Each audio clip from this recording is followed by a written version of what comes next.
Три орешка для Золушки. Помните такую сказку из детства? А теперь я перефразирую. Три орешка для Золушки-орхидеи. Привет, друзья! Вы на канале Классика орхидейного жанра. В сегодняшнем видео мы продолжим тему прошлого видео о трех орешках для орхидеи.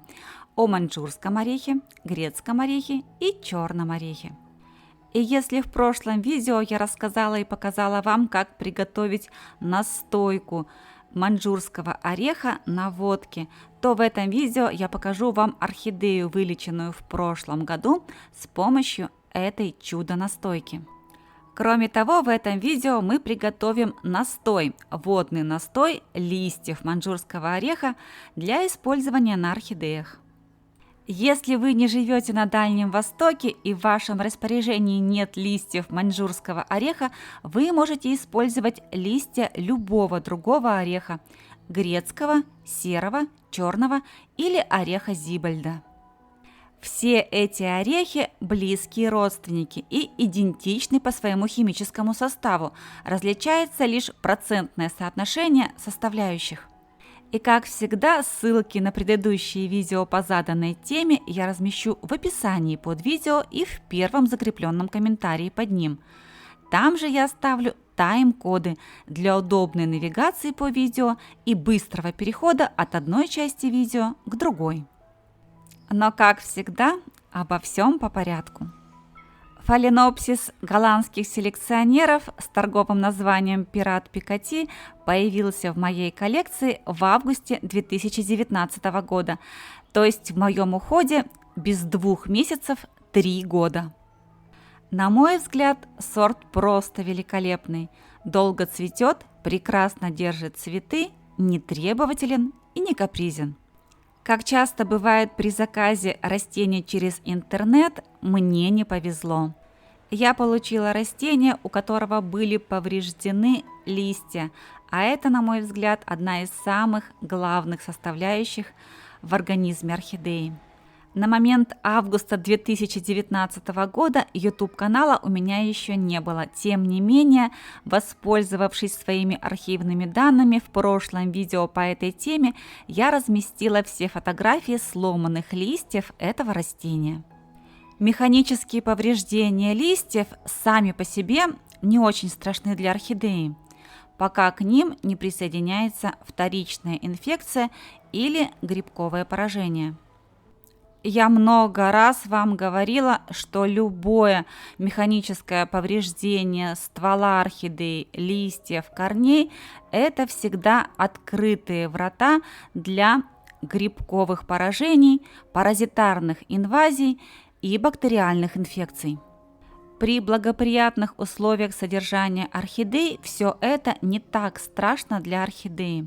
Но если условия очень сильно и очень резко меняются и долго сохраняются, тогда иммунитет орхидеи со всеми этими проблемами может не справиться. Так было и в этом случае, в случае с фаленопсисом Пират Пикати. В одно очень дождливое лето, когда дождь во Владивостоке шел буквально месяц без остановки, сначала на сломанных листьях, а потом и на всем растении целиком поселился грибок. Когда дождь идет стеной и плавают целые районы, искать какие-то фунгицидные средства не представляется возможным. Тем более все вы знаете, что я не любитель химически синтезированных препаратов. И тогда я нашла выход. Я использовала для лечения этой орхидеи водочную настойку зеленых плодов маньчжурского ореха. Эта настойка не предназначалась для орхидей, я ее готовила для людей, тем не менее я получила просто великолепный результат.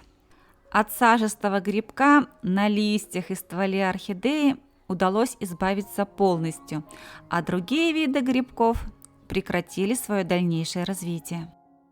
Напомню, я обрабатывала водочной настойкой маньчжурского ореха орхидею полностью.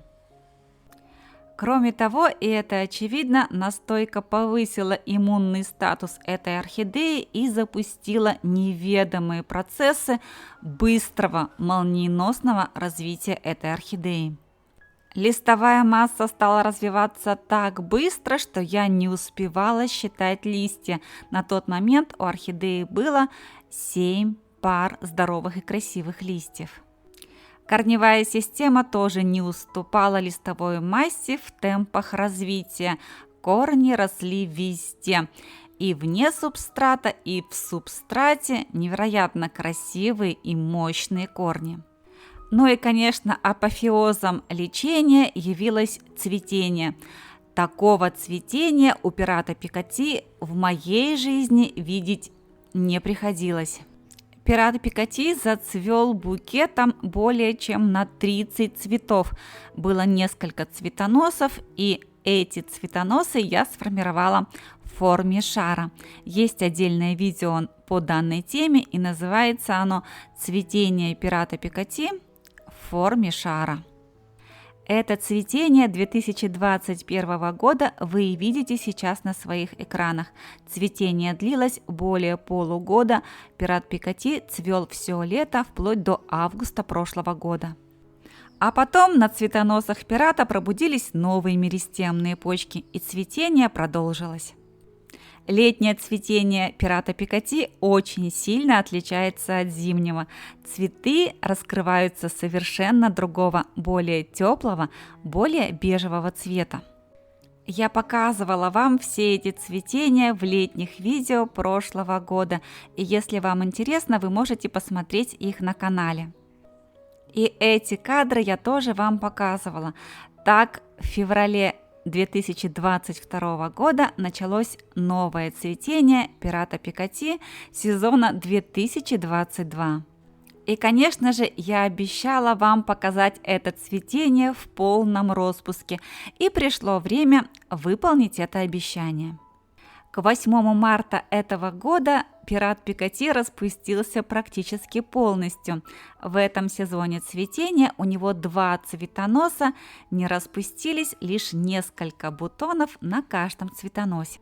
Моя занятость ютубом дала о себе знать, и в этом году я не сформировала эти цветоносы пирата Пикатти как-то по-особенному. Обыкновенные цветоносы. По-прежнему шикарнейшая листовая масса и явное требование орхидеи ее пересадить. Корням уже попросту некуда расти в субстрат, и появляются внесубстратные корни. Когда я поняла, что орхидея распустилась полностью, а цветоносы какие-то скучные, я попыталась с ними что-то сделать. Как-то объединить 2 цветоноса в один и пробовала разные вариации. В конечном итоге я собрала оба цветоноса в букет и ограничилась этим. Этот сорт имеет способность доращивать свои цветоносы, как мне кажется, неограниченное количество раз, и сейчас он продолжает доращивать свои цветоносы.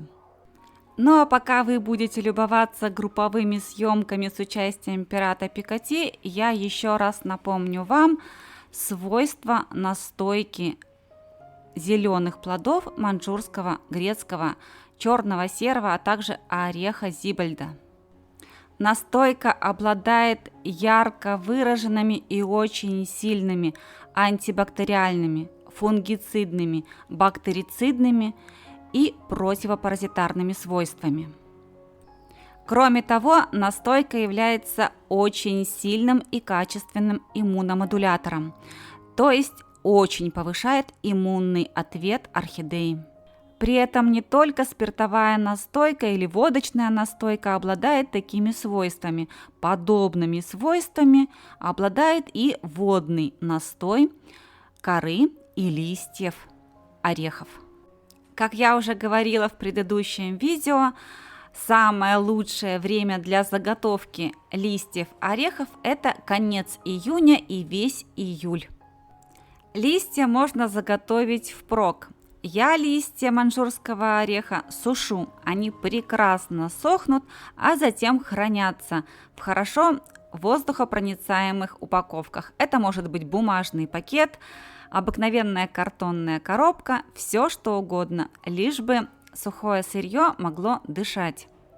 Буквально из 2-3 сегментов листа маньчжурского ореха можно приготовить великолепный чай с ореховым вкусом. Ну и, конечно, как сухие листья, так и свежие листья любого ореха можно использовать для приготовления водного настоя. Сейчас очень много сырья, его можно не экономить, поэтому я готовлю всегда очень высококонцентрированный раствор, настой, который прекрасно хранится, даже без холодильника. К слову сказать, сейчас маньчжурский орех очень широко и глубоко изучается нашим дальневосточным отделением Академии наук, и все эти данные представляют собой государственную тайну. Поэтому я могу с твердой уверенностью сказать, что именно за такими природными средствами будущее. Эти средства работают даже тогда, когда любые другие искусственно синтезированные уже бессильны.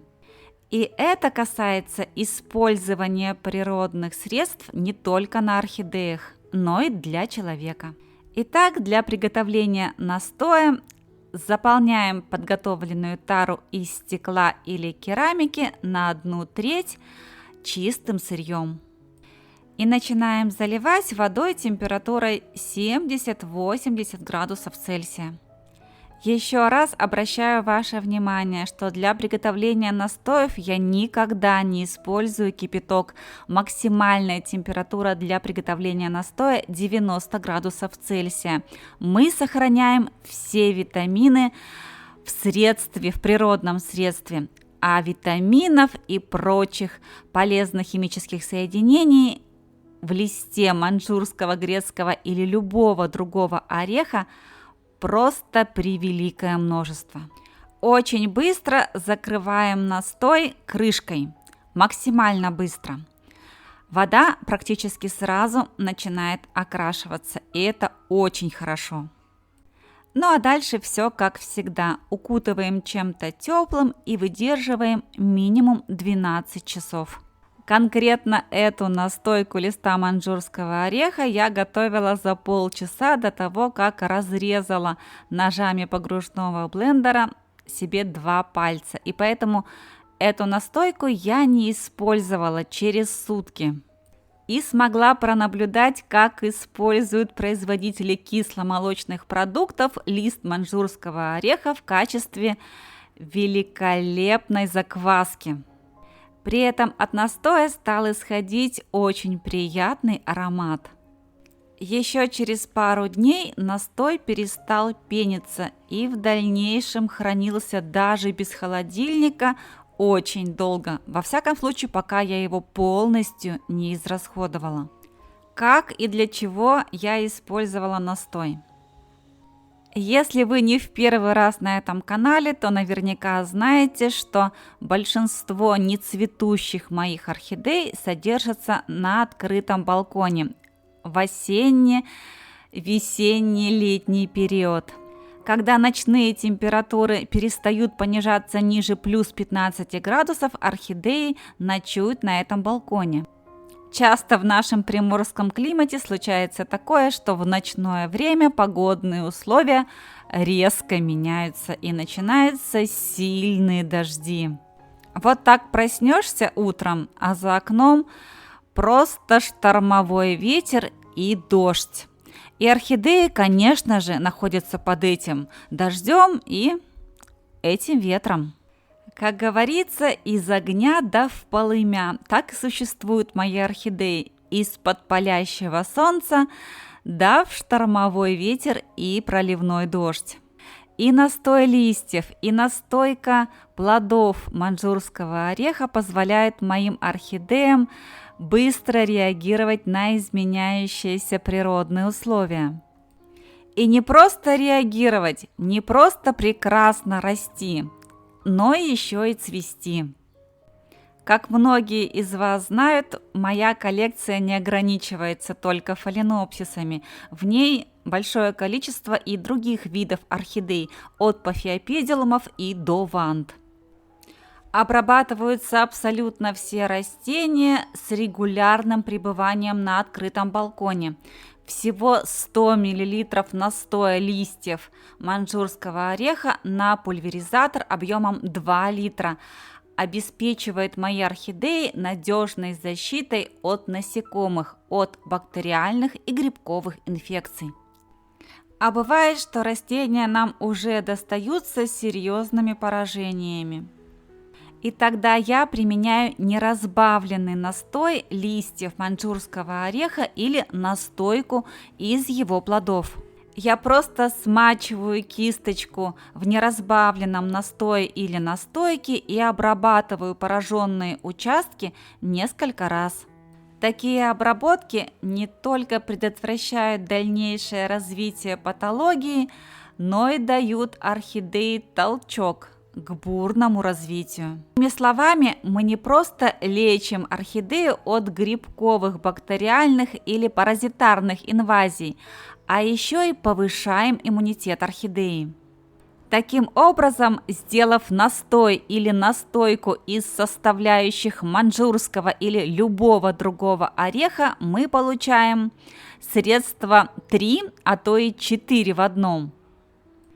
Это позволяет нам выращивать орхидеи без применения искусственно синтезированных стимуляторов, активаторов, фунгицидов, антибиотиков и прочих средств, которые убивают иммунитет орхидеи. Ну а нашей задачей является выращивание здоровых, сильных, крепких и красивых орхидей с великолепным цветением. И если в вашем регионе не растут орехи, о которых я рассказываю в этом видео, не беда. В следующем видео я познакомлю вас со средством из растения, которое растет абсолютно везде. Ну а пока я напомню вам, что 17 минут вы провели вместе с каналом «Классика орхидейного жанра».